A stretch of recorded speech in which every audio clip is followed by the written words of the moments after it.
Doctor Who The Doctor Dances, the 10th episode of Series 1, is written by Stephen Moffat, starring Christopher Eccleston, Billie Piper and John Barrowman. When Stephen Moffat says this mistake on the DVD commentary for The Doctor Dances, it jokingly suggests that an ancestor of Brigadier Lethbridge Stewart. The nanogenes were going to be called nanites, but it was too similar to nanotechnological devices in Star Trek The Next Generation. So the second part of the Empty Child story, the Doctor decides to tell the gas mask zombies to go to their rooms, and they did, including Jamie the Empty Child. Plus, could you imagine if they didn't? The Doctor would have hated it if that was his last words. Plus, this episode is Christopher Eccleston's favourite because he understands what Stephen Moffat was trying to do with the Doctor, but he didn't with Russell T Davies. But he was guessing his writing was focusing on Rose.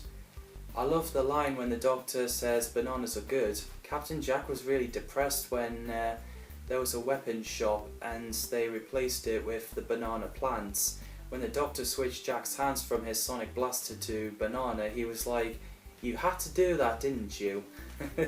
What a moment. When Nancy was trying to leave the house, but she was caught by the Lloyd family, but she blackmailed Mr. Lloyd to give her the torch, wire cutters and some food for the children.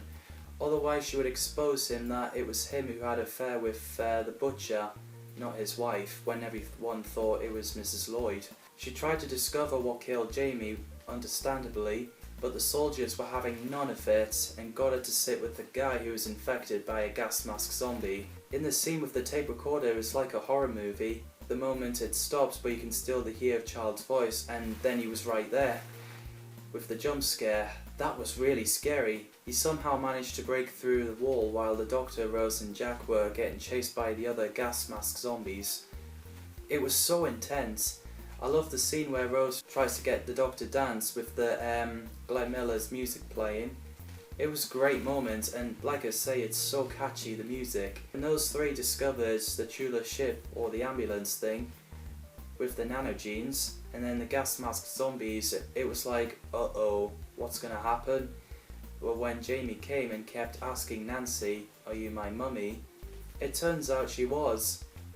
And I love the scene where the Doctor was like, "Give me a day like this, give me this one," and then he takes the gas mask off Jamie and he's alive and well. Then the Doctor threw the nanogenes at the other gas mask zombies like this, and they're alive and well too. It was so funny when the old lady was like, "My legs grew back. When I came to the hospital, I only had one." But Dr. Constantine was like, "You might have miscounted." So yeah, that was brilliant. I'm so glad in this episode that everyone lives. When the bomb dropped and Jack caught it and stops that bomb, I love that piece of music. It's so sci-fi. I also love the way they designed the talking computer in Jack's plane. It's so 2005. Absolutely loved it.